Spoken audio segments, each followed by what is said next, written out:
Bienvenue dans Conscience et Sens, le podcast qui ouvre les consciences et bouscule les évidences. Dans un monde en accélération croissante, un monde du toujours plus, d'exigence, de séparation, de souffrance, il est primordial aujourd'hui de ralentir pour se poser et se confronter à notre puissance. Une introspection au service d'une urgence à se réinventer pour des solutions innovantes, un nouveau regard sur le monde pour créer une autre réalité au service du plus grand nombre. Je te partage des idées, des témoignages, des avancées et j'espère t'inspirer, te donner envie et booster ta créativité. À tout de suite.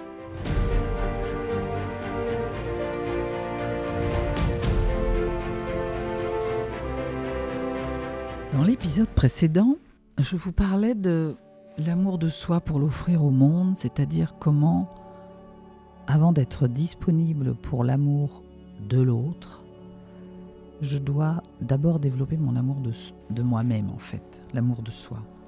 Là, j'ai envie de continuer un peu sur ce sujet, toujours sur le sujet de l'amour. Comment je diffuse cet amour une fois que je suis bien en équilibre, bien en alignement avec qui je suis, comment je peux diffuser l'amour aux autres. Il y a quelque chose de l'ordre de s'élever, d'avoir fait un chemin, de s'élever au-dessus de ces blessures d'enfance. Et j'ai envie de vous parler de quel lien je fais entre les blessures d'enfance et la manière dont je regarde les choses qui se passent dans ma vie, les événements, et qui va induire mes comportements et du coup la réalité et l'impact de ces comportements dans ma réalité. Ce qui m'a occasionné ça, c'est ce week-end.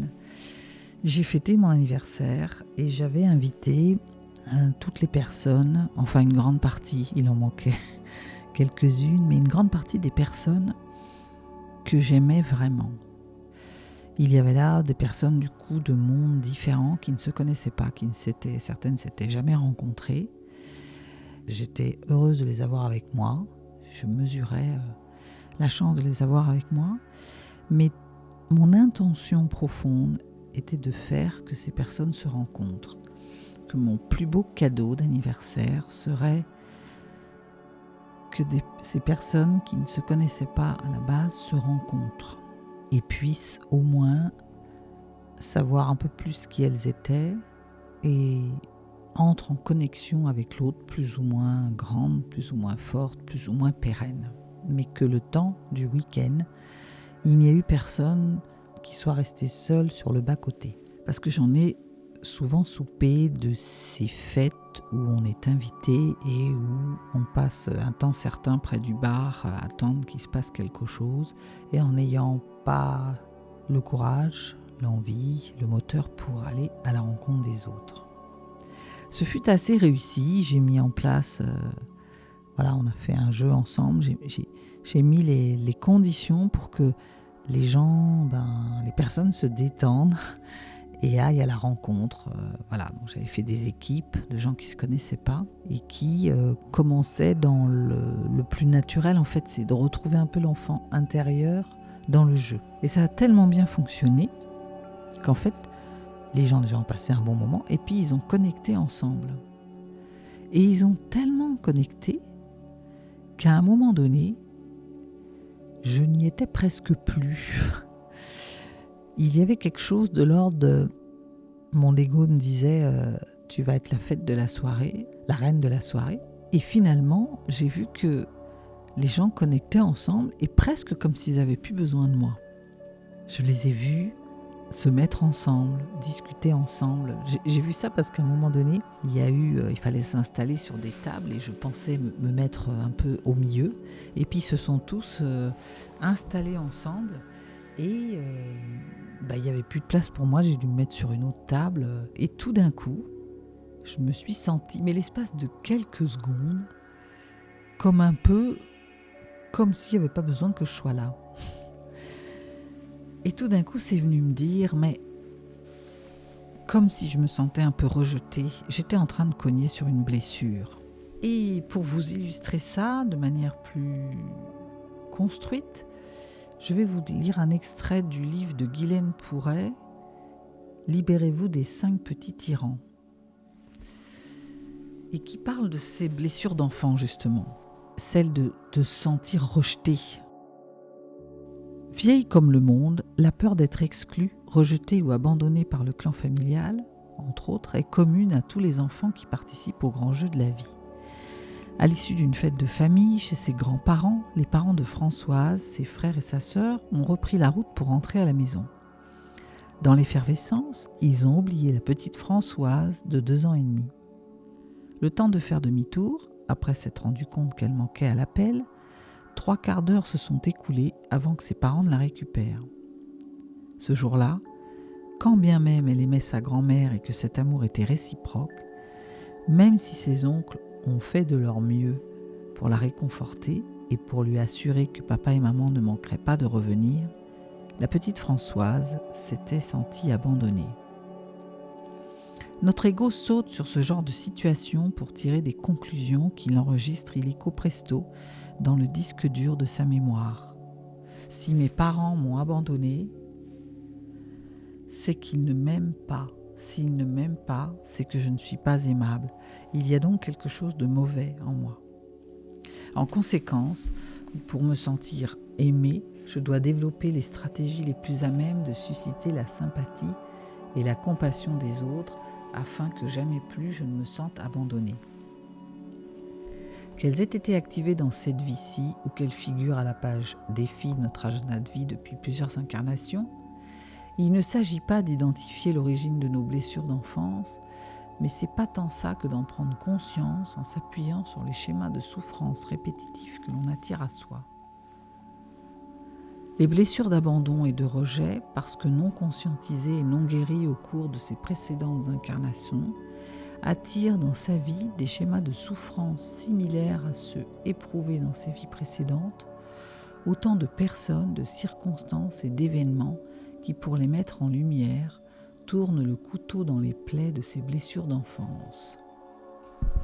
En fait, c'est exactement ça, c'est que pour un peu qu'à un moment donné dans ma vie, je me sois sentie abandonnée, dès qu'une situation qui ressemble plus ou moins à celle-ci va repointer son nez, je peux rapidement me référer à ça et mon cerveau va dire « Ah, ça y est, on est à peu près sur la même situation » et se sentir de nouveau rejeté ou abandonné comme quand on était enfant. D'où l'importance de prendre conscience de ces schémas, de travailler dessus et de guérir ces blessures pour pouvoir regarder la situation d'une autre manière.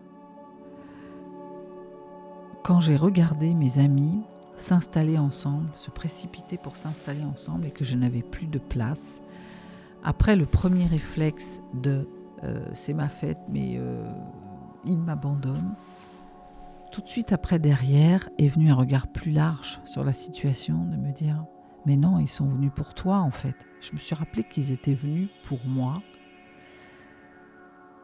et qu'ils m'avaient témoigné tellement d'amour avec leur présence, les cadeaux, les interactions que j'avais eues avec eux pendant toute la journée et toute la soirée, que ce lendemain où je les ai vus tellement connectés ensemble, finalement je me suis rappelé de mon intention première, qui était de faire qu'ils se rencontrent. Et je me disais finalement j'ai gagné, ils n'ont plus besoin de moi, ils peuvent se rencontrer sans moi. Et ça m'a connecté à ce que j'étais venue faire dans cette vie, c'est-à-dire créer du lien, diffuser de l'amour et faire la lumière sur des processus, des conscientisations. Et là, j'étais vraiment dans ma mission de vie de première, donc de faire créer du lien et diffuser de l'amour. Et sachant ça, me reconnectant à ça, finalement, c'était le bonheur en fait. Et je finissais par avoir de la gratitude sur ce qui était en train de se passer. Les clés qui ont été mises en place pour accueillir ça et en faire vraiment une sortie de blessure, hein, vraiment. La blessure, elle est toujours en mémoire en fait. Mais je peux en faire quelque chose d'autre et me rappeler que peut-être ce n'est pas tout à fait la même chose et qu'il y a une autre façon de voir. La première, c'est la gratitude, qui est une chose à vraiment pratiquer pour voir d'une manière positive, d'accueillir ce qui vient et de le regarder soit toujours comme un cadeau en tout cas, et soit comme quelque chose qui est à remercier, c'est-à-dire voir le côté positif, voir ce qui va bien, le bon côté des choses. Et puis la deuxième chose, c'est de se dire, même quand apparemment c'est quelque chose qui gratte, qui n'est pas, qui me fait pas trop plaisir, c'est de regarder, je dis souvent regarder le cadeau mal emballé. C'est effectivement poser un regard juste et large, élargir notre vision pour se dire, dans cette situation, qu'est-ce que je n'ai pas vu et que je peux découvrir ? Qu'est-ce que je peux apprendre ?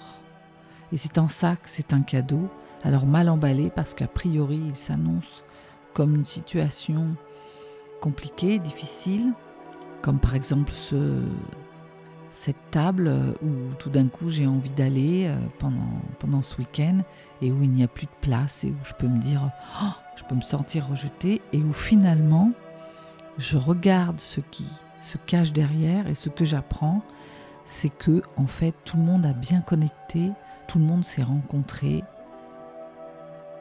Je peux penser en dehors de moi, mais finalement via moi, en passant par moi.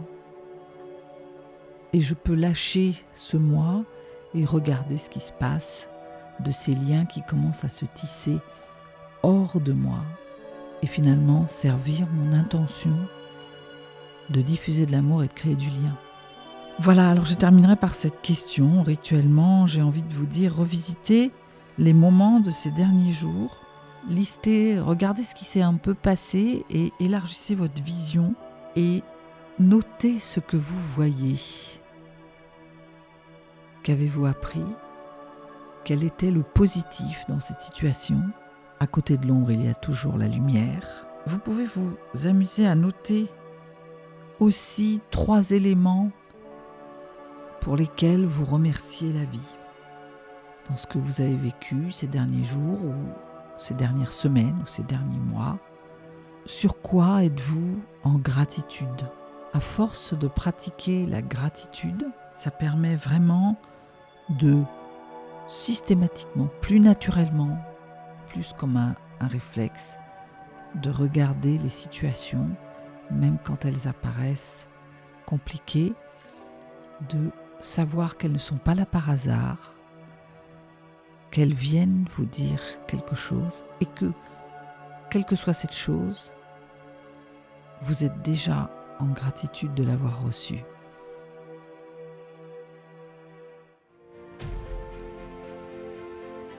En conclusion, je citerai une citation de Jung qui dit « Ce que tu ne ramènes pas à ta conscience te reviendra sous forme de destin. » Je développerai ça dans le prochain podcast. À très vite.